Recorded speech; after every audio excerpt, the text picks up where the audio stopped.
Sudah? Oke? Oke. Terima kasih pada teman-teman semua. Selamat malam. Jadi pada hari ini, Senin, tanggal 25 Mei 2026, berdasarkan surat perintah tanggal 6 Maret 2026, perihal dugaan tindak pidana korupsi dengan sengaja mencegah, merintangi, atau menggagalkan penyidikan, penuntutan, dan pemeriksaan di sidang pengadilan terhadap terdakwa perkara tindak pidana korupsi dalam pemberian fasilitas ekspor CPO dan turunannya tahun 2022. Tim penyidik telah melakukan pemeriksaan terhadap seorang saksi atas nama saudara YHF selaku anggota Ombudsman RI periode 2021 sampai dengan 2026.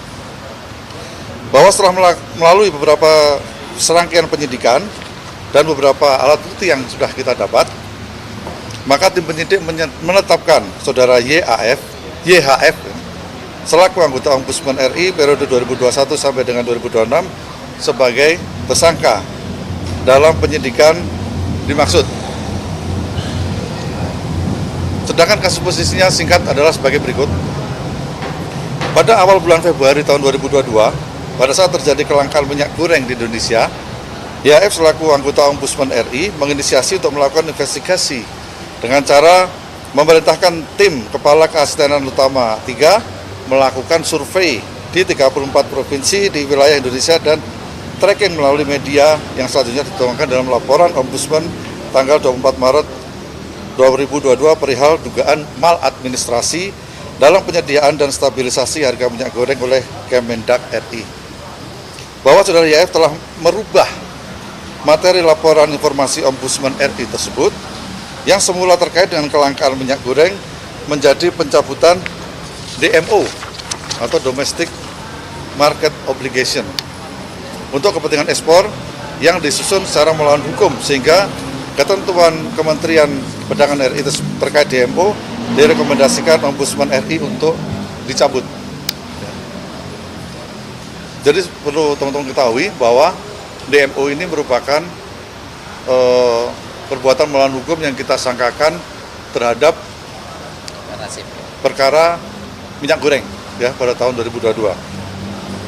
Bahwa LHP Ombudsman RI nomor 418 tanggal 15 Agustus 2022 yang disusun secara melawan hukum oleh saudara YHF seharusnya hanya diberikan kepada Kemendak RI sebagai terlapor.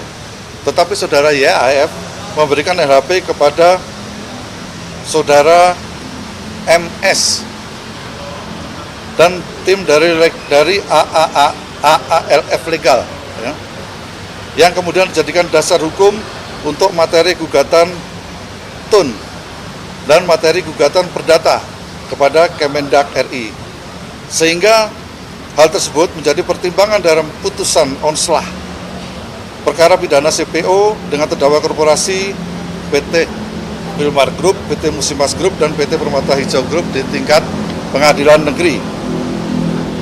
Bahwa saudara YHF telah menerima sejumlah uang dari korporasi PT Wilmar Group terkait dengan LHP tersebut melalui rekening orang lain ya, dan beberapa proyek dari perusahaan yang tergabung dalam Wilmar Group di kemudian hari ya. Bahwa tersangka disangka melanggar pasal 21 Undang-Undang Tipikor yaitu pasal 20 Undang-Undang nomor 1 tahun 2023 tentang KUHP. Terhadap tersangka tersebut saat ini dilakukan penahanan selama 20 hari ke depan di Rutan Salemba Cabang Kejaksaan Agung. Cukup? Gimana? Ada berapa nanti kita sampaikan? Itu materi penyidikannya. Sampai miliaran nggak Pak? Gimana? Sampai miliaran Pak? Aliran dana Sebentar, dari satu. pihak Ombudsman kepada pihak kuasa hukum dari korporasi CPO. Gimana Pak? Ada aliran dana Dari pihak Ombudsman kepada pihak korporasi CPO. terbalik. Iya, kebalik. Sorry. Terbalik. Ada. Itu saya sebutkan Pak, tadi. Kenapa nggak kena pasal suapnya Pak? Gimana? Pasal suapnya nggak kena? Nanti akan kita kembangkan. Oh berarti Ya. bisa? Sekarang kita penyidikannya baru masalah menggagalkan penuntutan di persidangan, ya, gitu ya. Ya. Di awal itu dia tahu nggak itu akan dijadikan untuk sebagai dasar yurisdiksi di ini korporasi ekspor CPO? Jadi gini, yang sudah kita dapatkan faktanya bahwa yang bersangkutan membuat LHP ini secara melawan hukum, ya, secara melawan hukum dengan cara yang tidak benar dan kemudian itu digunakan untuk menggagalkan proses penuntutan yang kita lakukan terhadap 3 korporasi di pengadilan tipikor. Pak, yang ngasih suapnya korporasi atau pengacara, Pak? Yang ngasih suapnya ke Bentar. DHS? Pak, kemarin kan waktu 2025 sempat ada dilakukan penggeledahan. Nah, apakah dalam penggeledahan itu barang buktinya juga termasuk uang yang disita dari penggeledahan itu atau seperti apa? 2025 atau 2026? 26 Bulan Maret kemarin, Ya, Pak. 2026 ya. Ya, betul, kita sampaikan kita pernah melakukan penggeledahan di kantor Ombudsman dan rumah yang bersangkutan. Maksudnya? Ada uangnya, Pak? Itu apakah juga termasuk uang? Karena kan tadi disebutkan ada aliran dana. Jadi gini, kalau aliran itu tidak harus uangnya kita sita sekarang, tapi bukti alirannya yang kita pegang. Ya, bukti aliran yang kita pegang. Ya, Berapa Pak? gimana? Barang buktinya berupa elektronik atau seperti apa, Pak? Maksudnya?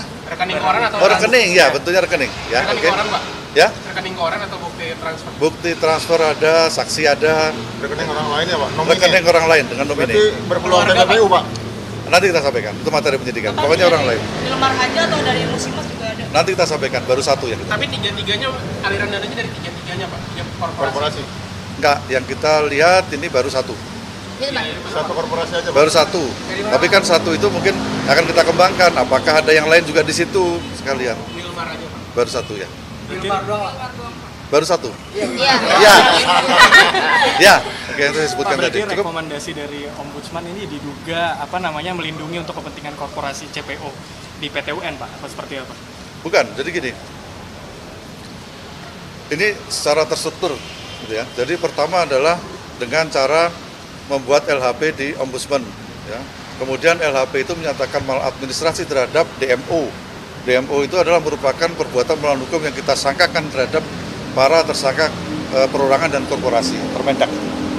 Setelah dapat LHP, itu digunakan untuk menggugat Kemendak melalui petun dan juga melalui perdata, perdata. Ya, sehingga pada saat itu putusan pidananya ini tertunda lama. Pidana untuk korporasi tipikor ini tertunda lama. Nah, setelah mendapatkan putusan petun dan putusan dari perdata itu digunakan dalam pledoi dan itulah digunakan untuk membebaskan atau onslah dari perkara 3 korporasi itu, ya, sebagai pertimbangan.